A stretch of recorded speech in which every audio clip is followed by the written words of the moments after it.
Hello everyone and welcome to another RadCast YouTube video. My name is Mohamed. I'm one of the RadCast co-founders. Today we're joined by Dr Mohamed Basiony, a very close colleague of mine. We actually work in the same deanery. I'll let Mohamed introduce himself shortly, but the whole focus of this video is regarding the ST3 entry into clinical radiology within England, Scotland and Wales. If you're looking for Northern Ireland, that's not included in this.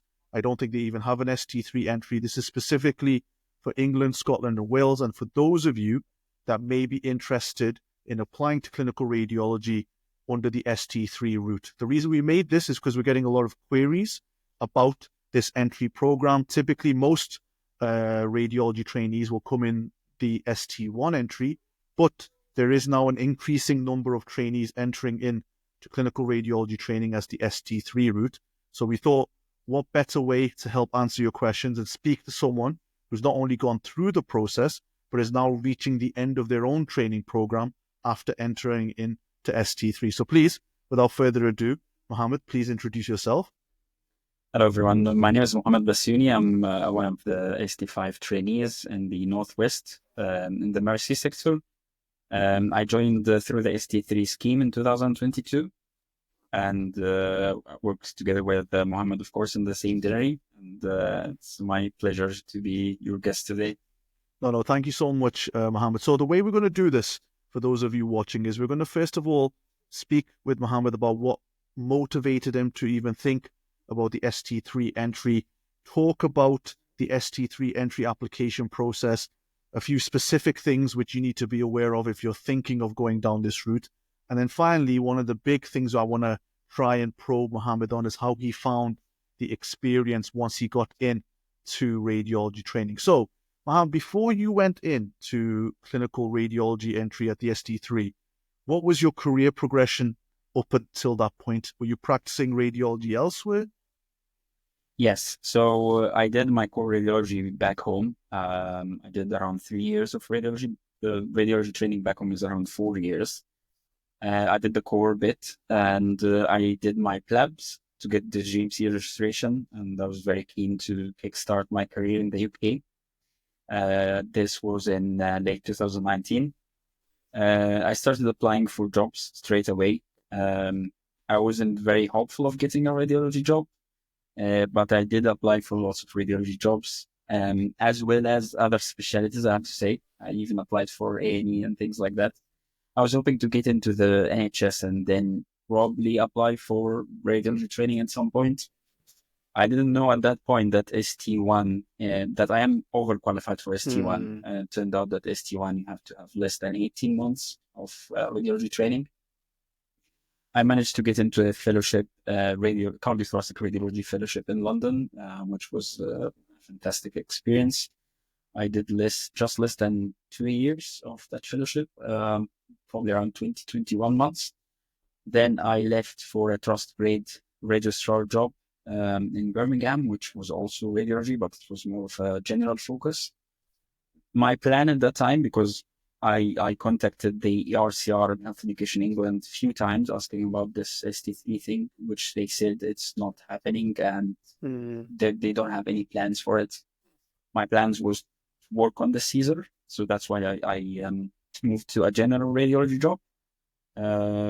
So yeah, I had around 3 years of NHS experience by the time the advert was out. Okay.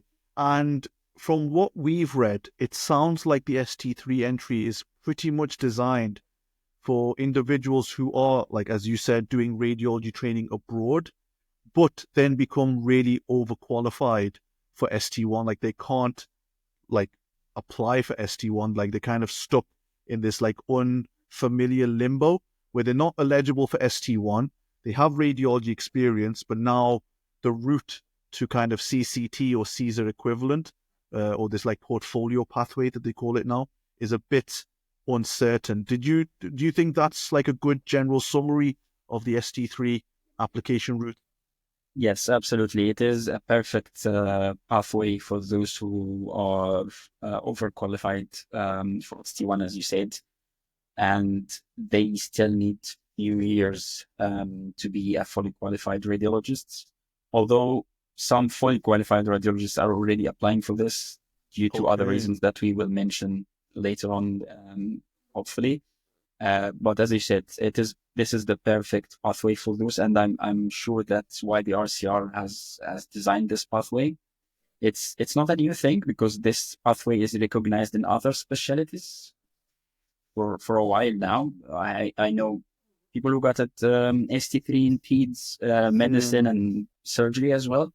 So it's not a new thing for health education in England, but it was a new thing for radiology. Okay. So at the time, you mentioned that you had like multiple paths at your disposal. You thought of Caesar, you thought of like, you did the fellowships. So what made you go, okay, out of all these options, I'm going to go for the ST3 entry?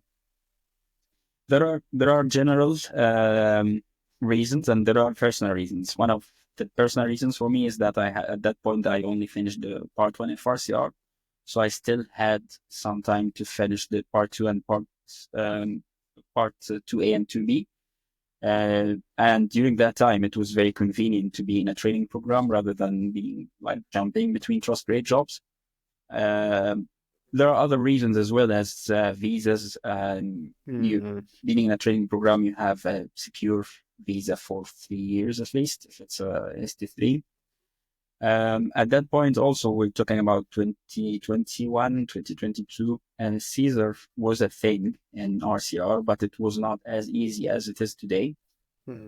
So it could take you a few years to get your Caesar completed, depending, of course, on what amount and what kind of evidence you have already. Now it's slightly more straightforward than it used before. So again, training at that point would probably easier than getting Caesar done. The other thing is, if you're working a trust grade job, you don't have the flexibility in collecting your evidence. So let's say you applied for a Caesar, you waited for 6 months, and the RCR comes back to you and says, okay, you don't have enough MDTs, you don't have enough PEDS experience, you don't have breast experience. So now you work in a trust grade job, you might not have this kind of experience around, and now you need to find another job that offers you this kind of experience, and you're not sure whether the supervisors will sign you off. So it is a bit of a hit and miss, the Caesar pathway, unless you have been trained abroad and have all the experience from abroad. This experience is somehow recognizable by the RCR. So in most aspects, if you don't have all the experience ready and you've not finished your FRCR, I think training pathway was better. One other thing is that although Caesar and CCT both will grant you the specialist registration status on the GMC, and virtually doesn't make any difference in the UK, there is a huge difference outside of the UK. So for those who eventually want to explore other options outside the UK, such as the Gulf or maybe Australia, CCT is well recognized, and it is a straightforward process to transition into these countries. Some countries have already started to recognize Caesar, but it's not probably at the same level or as at the same straightforward process as it is for the CCT. So that's also another thing to consider. No, I think you've really eloquently put it. I think when I was speaking to a few trainees who, like you, went through the ST3, they said, number one, it gave them more structure in the sense that the curriculum was there. The training program was meant to help you get all the curriculum, but it wasn't a case of them having to go and make their training. The training environment was there for them. And secondly, I think one thing that a lot of people who are thinking about this route compared to Caesar is, I think what you said at the end, recognition, because you don't really want to stifle yourself and then get locked in if you are thinking of taking your skills elsewhere.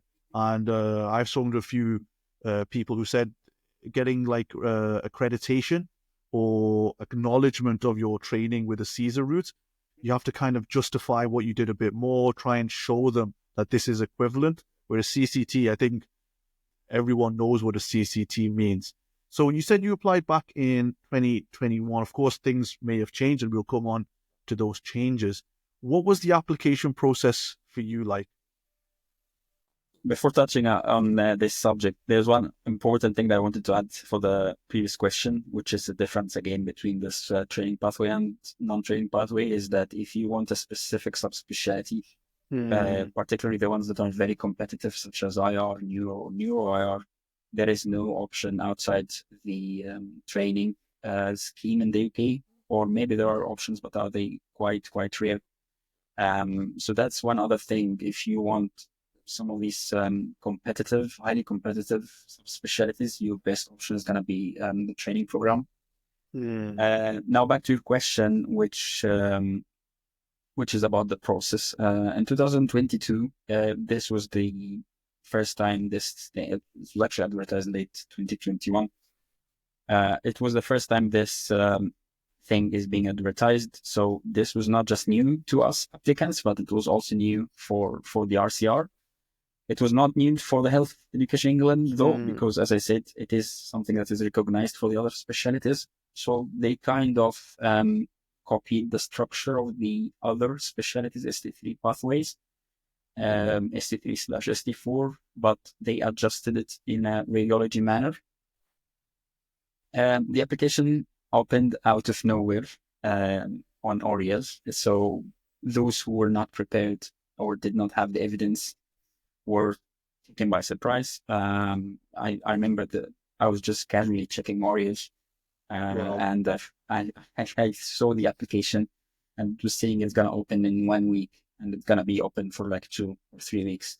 So you had a very limited time frame to work and get all the evidence and fulfill all the criteria. The application process was sort of straightforward. You fill the application on ORIAS and have something called a self-assessment where you score yourself against certain criteria. And then you upload the evidence. If you are shortlisted, you get to attend an interview, and you get to fill the preferences of the dinaries. You put the dinaries in order where you want to go first and second, and so on. And then it comes down to whether you offer the post or not. Okay. Now, I've looked through it a bit in some detail because we do get applicants thinking. And I remember back in 2021, we just found out that there was an ST3. And I remember writing the newsletter saying, guys, like, if you're eligible, please try. We don't know anything about this program. It's come out of the blue. It looks like a training pathway. Please apply if you're eligible. Now, one of the things that we've noted that's been consistent year upon year is this alternative certificate to enter clinical radiology specialty training. Now, when I've looked at it, it looks very similar to what some people may have filled in called a CREST form. So a certificate of readiness to enter specialty training. If you don't have like a foundation program equivalent, but you're trying to show you've got the equivalent competencies to apply for specialty training. So what is this certificate when it comes to ST3 applications? Well, again, the certificate is not new for ST3 application. It's similar to what others do in higher surgical training and PEDS and so on and so forth. But it's tailored to the radiology training. Basically, for you to apply for training, you have to obtain some sort of evidence that you are at this level or at this stage of training. The certificate highlights the main criteria or milestones of the ST1 and ST2 curriculum. The reason why you need to do this is that the RCR and Health Education England want to make sure that you integrate into ST3 and it is the appropriate level for you. You will be required to cover on calls. You will be required to supervise juniors, as well as required to progress into your training. So this certificate somehow makes sure that you tick these boxes.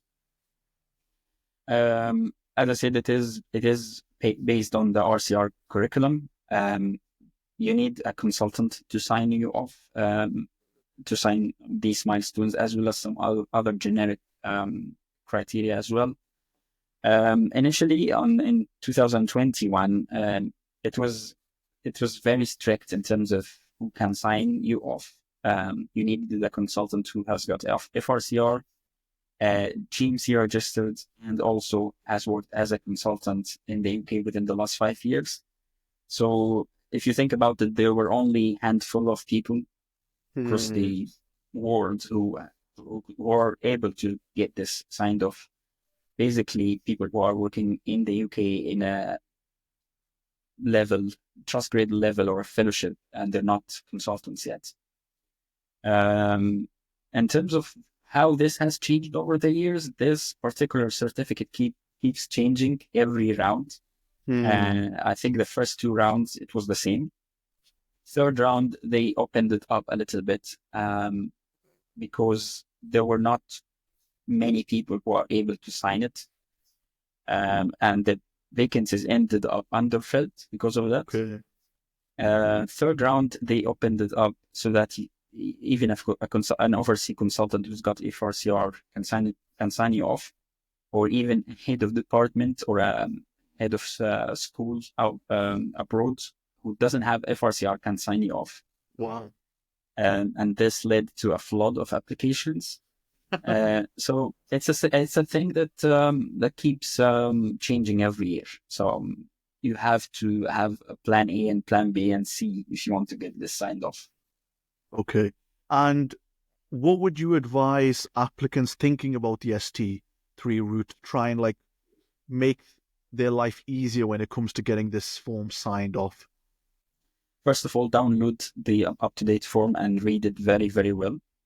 You have to plan ahead. You have to choose a consultant who fits the criteria and who's happy to help, most importantly. Once you read these milestones, you will be able to identify your weaknesses. For example, there is a milestone for drains. There is a milestone also for vascular access. If you know that these are weaknesses, you need to try and do these milestones whether under this particular consultant supervision or even another consultant supervision, because you can always use some evidence from another consultant into this form. And plan ahead and have a plan B just in case the criteria changes and this consultant doesn't fit the criteria in the future. You should also have a backup consultant, if you can say so, who might be able to help as well. Fine. And I think talking about getting ready and prepping in advance, I think that's universal for either ST1, ST3, getting ready for consultant jobs. Now, one of the things that we found when we were reviewing the application, and it'd be really good to hear your opinion, Mohamed, is regarding the portfolio. Now, I thought the ST1 portfolio was tough, but when I looked at the ST3 portfolio and what you get marks for, it's a lot more, number one, radiology focused, and seriously, a lot more challenging to get scores on. What can you tell us about what is kind of like sought from the assessors when it comes to the radiology portfolio for ST3? Well, it is sort of expected because this is a higher training recruitment. You're recruiting people who are at a registrar level. So it is sort of expected to be radiology focused. There are things that are radiology focused, such as postgraduate degrees. If you have an MD, PhD in radiology or FRCR, so if you've got full FRCR, you will get a good amount of marks for that. And that's one of the common questions. Am I overqualified if I have full FRCR? It's quite the opposite. You will get many marks for having full FRCR. For example, radiology presentations or posters within conferences, you will get marks for that. Radiology audits or quality improvement projects, you will get some marks for general ones as well. But if you've done some radiology work, you get more marks. And most importantly, there's something about reporting numbers. So if you have been reporting recently a good amount of reports, you will get marks for that. Depending on I think the maximum marks is for more than 3,500 reports. There is a document for the self-assessment. It's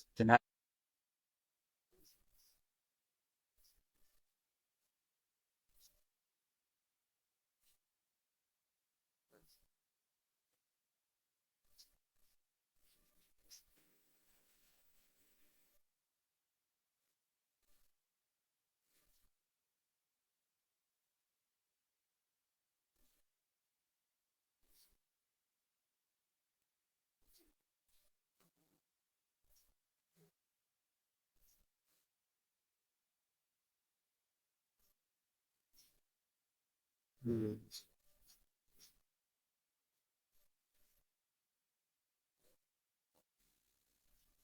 Yeah. So we'll put the link to the latest entry requirements in the video description. Okay. Okay. So you mentioned two things, Mohammed, which I kind of want to get a bit more insight into. So the first one is there's clearly a lot of things sought after in the portfolio. And of course, the more radiology focused, the better, which makes sense. It is for ST3. So they do expect you have a radiology focus. Is there any advice you would give to a candidate who's thinking of applying and how to get as many points as possible in the domains? So personally, I didn't have lots of space to move with because the advert came out of nowhere, and I already used the evidence that I had because I was already working on the Caesar pathway. So I remember having a Google Drive where I put all the relevant evidence I had, which I was going to use for the Caesar anyway. One of the things that I was able to improve within a very short time period was the qualification in teaching, because there is the criteria in that domain is attending a course for 2 or 3 days, which will give you some marks. Of course, if you want more than that, then you will have to do a longer sort of degree or something like that. If you have some time to work on these domains, then you can pretty much improve in most of them. Probably something like undergraduate prizes or awards is something that you won't be able to improve, but degrees, presentations, posters, probably posters are very accessible to most of people. Research is something that's not always easy, but you can always try something like a case report, particularly if you're a first author. Audits, it's something that is doable in everywhere around the world, even if it's not something that's being done routinely, but you can use the RCR audit library, which is very, very helpful. You can do an audit and close the loop. You can improve your reporting numbers. You can try and take on leadership roles, even local roles like Rota coordinator and things like that. Improve your teaching experience, teach medical students, do regular teachings to become some sort of a local teaching program. All of that will give you more points. No, definitely. I think the best thing I give candidates applying for like ST1 is just because it may not be done routinely in your home country doesn't mean you can't do it. So the best one is audits. Audits is a very UK phenomenon, and I think we kind of get a bit obsessed with it, especially for e-portfolios and ARCP. But as Mohammed said, RCR Audit Live, just copy the template and do it in your department. That's still an audit. It still counts. But I think it's starting early because these things can take time. For example, conferences. If the conference is a few months away, you need to kind of wait. So some things are very timely and other things are more in your control. Like you can all do teaching sessions, just get some medical students, do an audit. These things are more in your control. But other things, like for example, you can't change the conference dates for RCR. Like that's set. Now, the other thing which is quite unique to radiology ST3 is this reporting. And in terms of your numbers, how strict are they? Are they like, okay, we only want your CT reporting numbers, your MRI, your plain films? Or do they just say anything you've reported counts? Well, in my experience, they were not very strict in terms of what kind of modalities reported, but of course they are very strict in terms of evidence. So we need full evidence for everything. But it comes down to one X-ray report equals one CT report. So if you've done 1,000 X-rays, 1,000 CTs, it counts as 2,000. So they pretty much count everything, whether you are the first reporter or second reporter, you're checking for juniors, for example, or your reports are being checked by consultants. So both ways it counts. In terms of type of evidence that you can use either a letter from the head of department outlining the total numbers and ideally the breakdown of modalities. One other thing that is also usable is the sheets generated by the PACS team or the PACS or RES software in your hospital, as long as you remove any patient identifiable information, they are very, very strict about this. No, I think I want to emphasize that again. There should not be any identifiable data in terms of your publications, any audits, any cases that you're teaching about. This is like a kind of a no-go. It should never happen, and you don't want to apply and then get an email thinking, oh, it's a nice email, and they're like, okay, we've identified you've broken confidentiality, so please do anonymize everything you submit. So you've done your application on Oriel, you've done your portfolio, you've given yourself a self-assessment score, and now you're at interview. Now this year, looking on the official website, it's 2 15-minute interview stations, and they say each will be 3 questions in total. What was the interview like when you applied? And obviously don't tell us the questions, but what kind of themes were you asked about? So I think the interview structure remained the same till this year. It was basically split into 2 stations. The first station was more of a chat with the interviewers. They would ask you about your experience so far. You can highlight everything you've done in radiology, and you can structure it however you want. Ideally, you would need to rehearse it in a well-structured manner. And also they would ask you about your subspecialty training, like a dedicated subspecialty training, and they would mark you for that. You're not sure about how many minutes you're being granted for each subspec, but if you have done a dedicated subspec training, they would ask you if you've done peds, neuro, and so on and so forth. And that's the experience part. Then you would move on to the questions part. It was split between first a group of clinical scenarios. You're giving some clinical scenarios, and it is a day-to-day radiology registrar scenarios. And they would ask you how to prioritize these scenarios. How would you maybe protocol these scenarios? And sometimes there are some things to pick up on, like inappropriate referrals or things that should not ideally happen out of hours and things like that. So if you've got the experience and sort of know how the NHS works, then probably it's not going to be very difficult. And then the other bit is very similar to the ST1 interview. You are giving some like leadership questions or personal experience question or ethical questions. And they would ask you, how would you, what's your reaction to this, or how would you approach this situation? I think one thing you said, which I thought was very good, is it's about your knowledge of the NHS. And I think this is often can really catch applicants who may have not done any like experience in the NHS, especially when it comes to radiology. And both of us have done on-calls. We've done on-calls together. It's not a case we accept everything and report everything. It's a case there is vetting, there are inappropriate requests, questions that you may need to ask, like, are they pregnant? Especially may influence like a CTPA. And I think that can often catch applicants out, that they're like, oh, well, in our country, we do it like, it's not about that. It's what is it? What do you know about the NHS and radiology in the UK?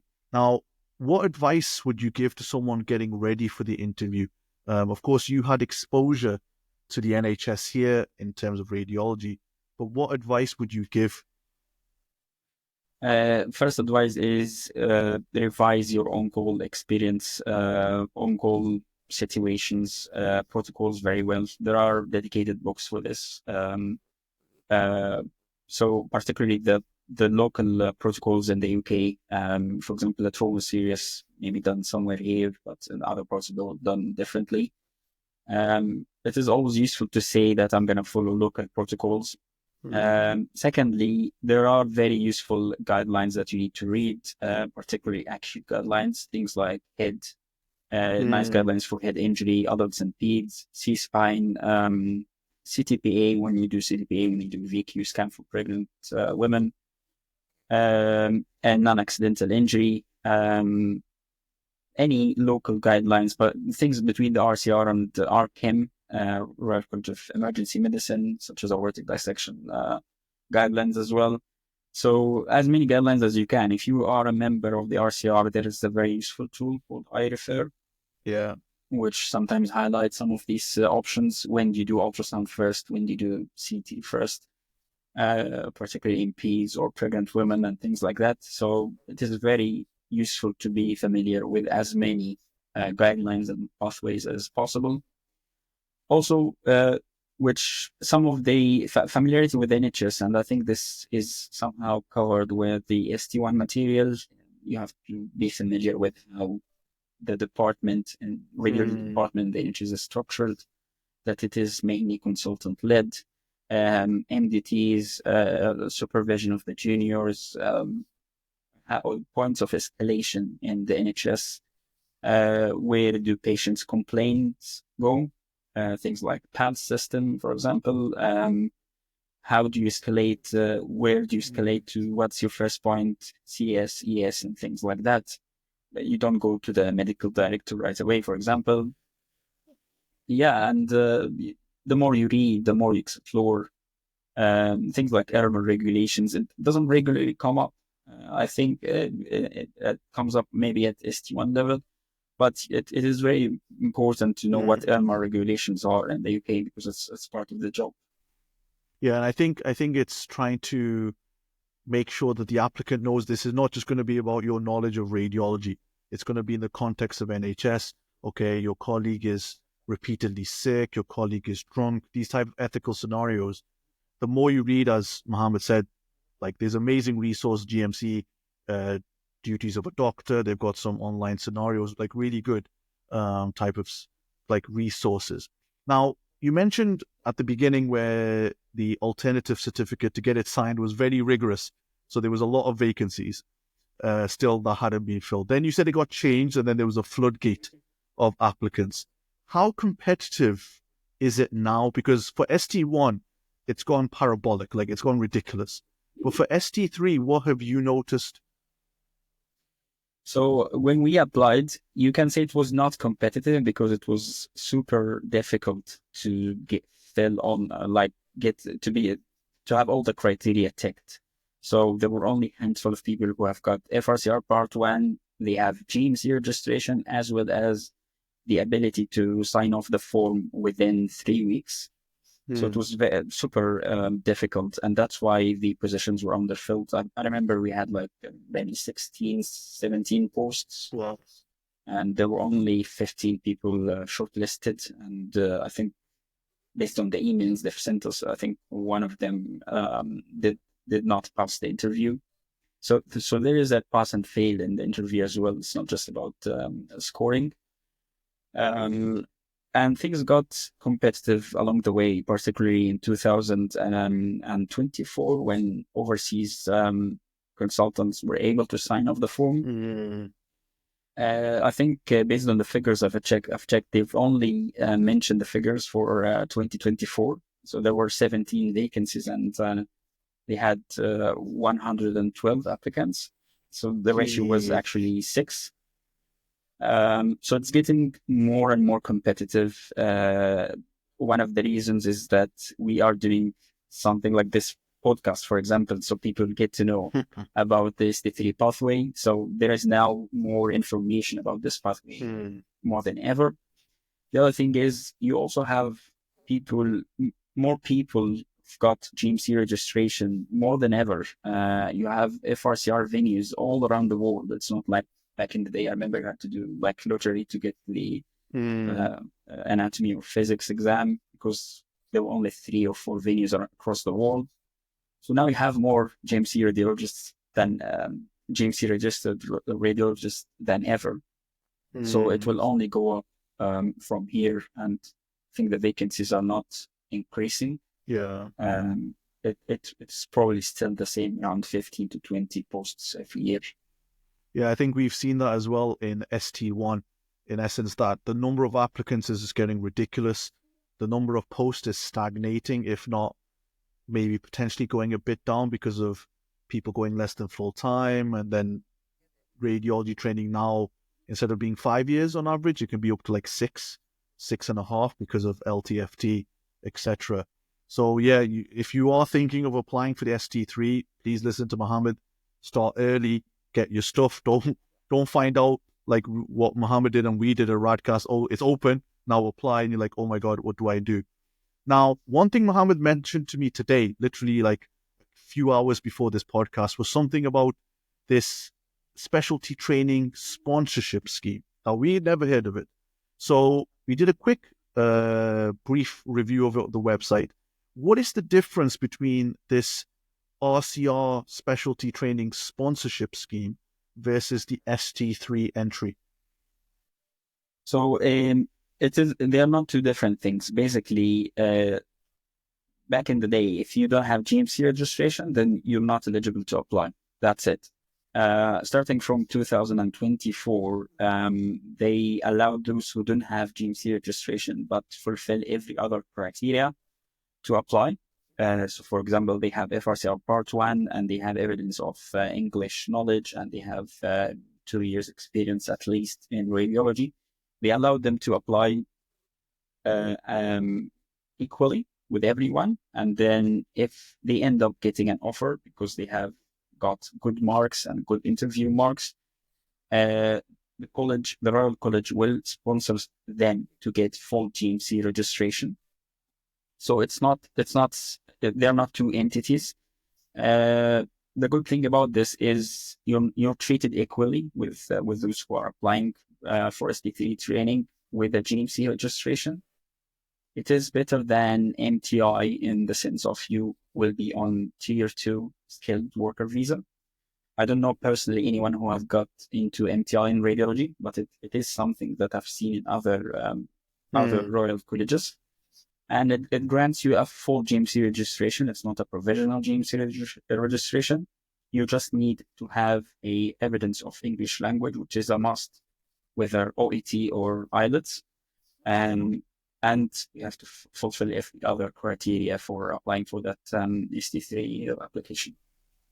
Okay. So that's, like I said, those listing, that's another thing that you should consider. Like I said, try and find anything that increases your chances, because you just want the training number at the end of the day. So, Mohamed, you go on. Yeah, I just want to add one thing is that this just opened last year, the sponsorship scheme.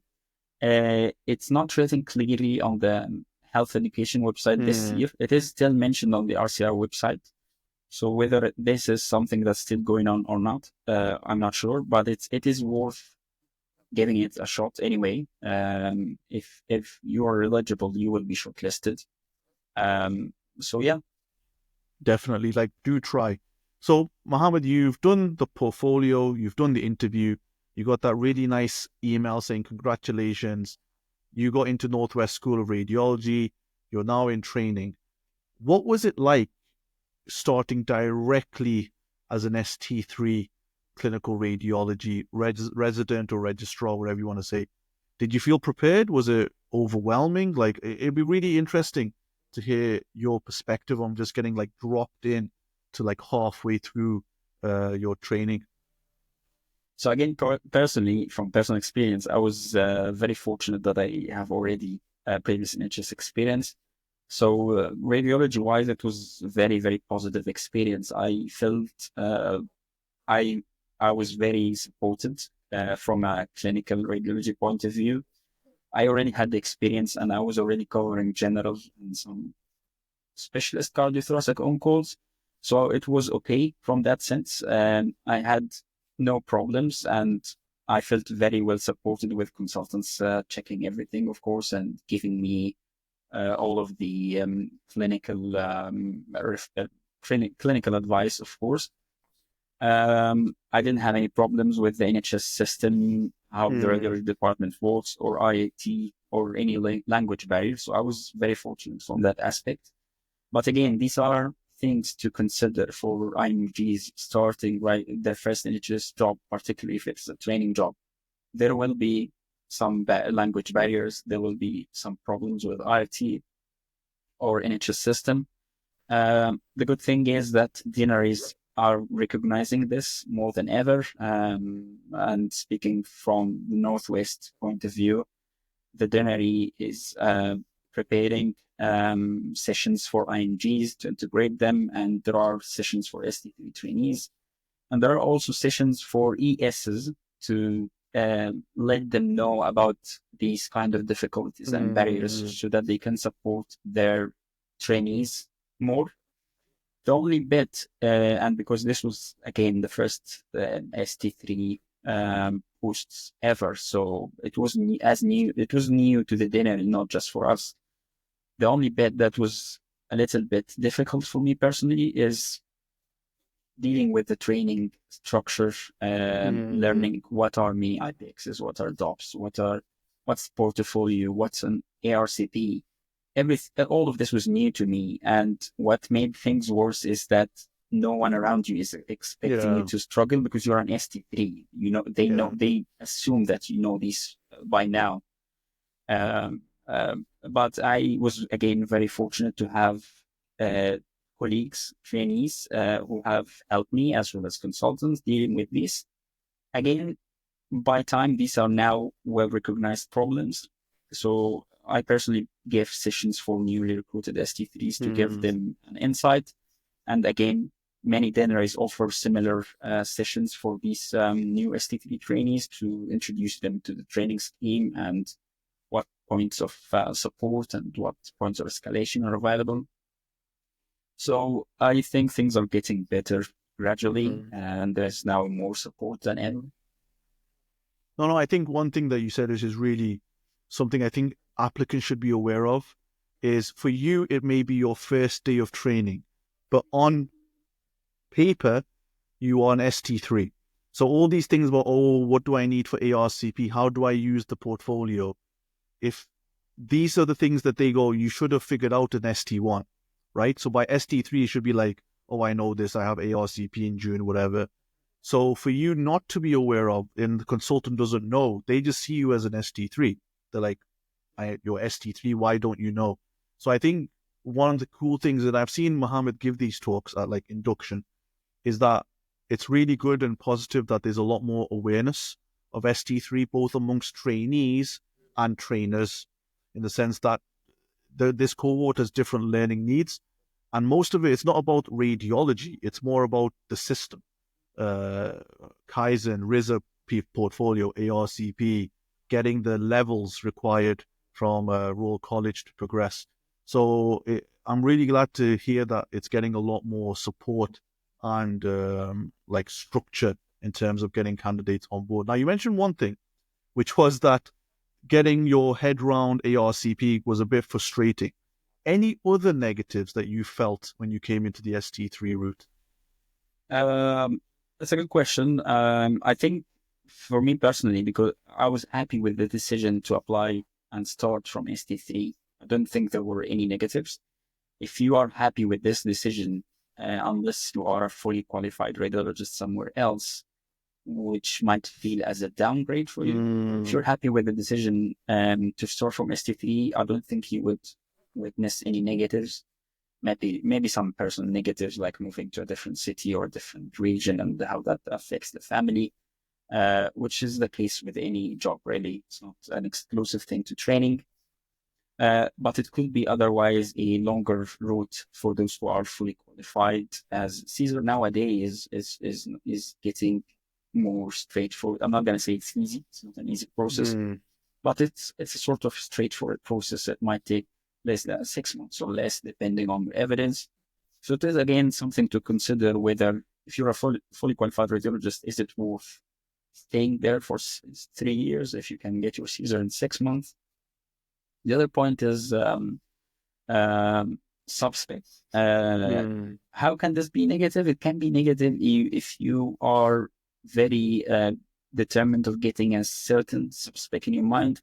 So I know personally people who applied for ST3 training just to get into IR, which it is doable. I'm not saying you can't do it, but again, you have to have a plan B just in case you miss out on it. So if you're just applying for ST3 to get into a certain subspec, you have to take into consideration that it might be very competitive that year, or the delivery might not have even vacancies in IR or neuro IR or something like that. So that's again another negative. You have to consider it before spending the time and effort on a goal that might not happen.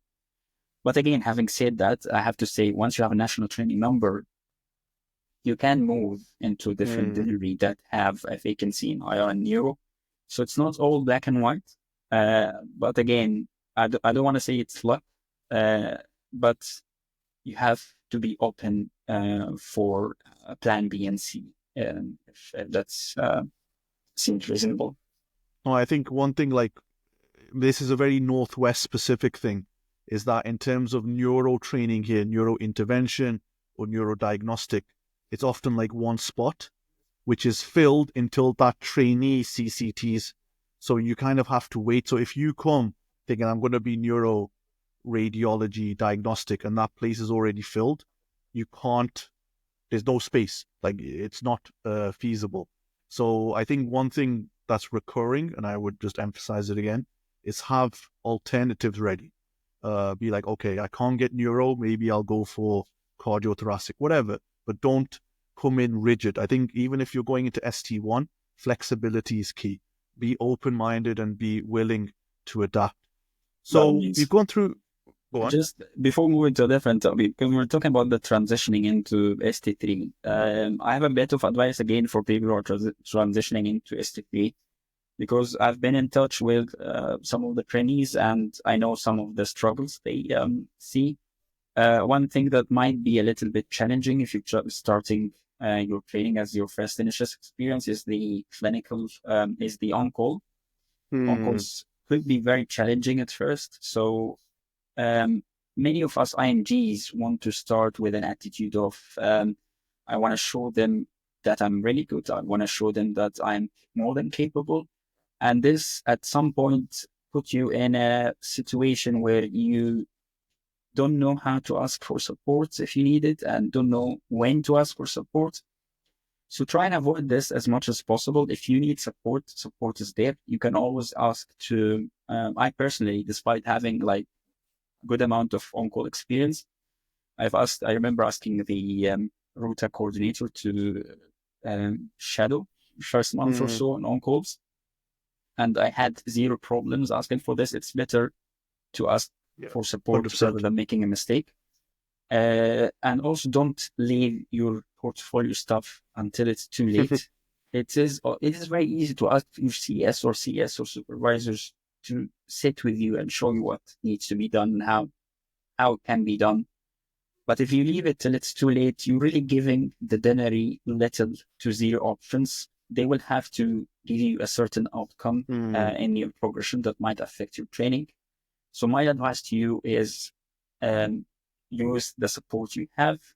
If you don't have support, there are always other trainees or colleagues or consultants who are very, very happy to be approached and ask for support. So that's one key advice that I just wanted to add. No, I think that's invaluable advice. And I think this persona of I need to show myself as being the best when you start because of this expectation that you're ST3, it's good attitude to have. It will make you excel, but it can also put you in situations you shouldn't be in. And I think what Mohamed said is very true. Ask for help. If you don't get a response that you were expecting, ask somebody else. But remember, one of the key differences is you're now a trainee. You're someone with a national training number. So you are expected to ask these questions and ask for support. You're not expected to be a consultant.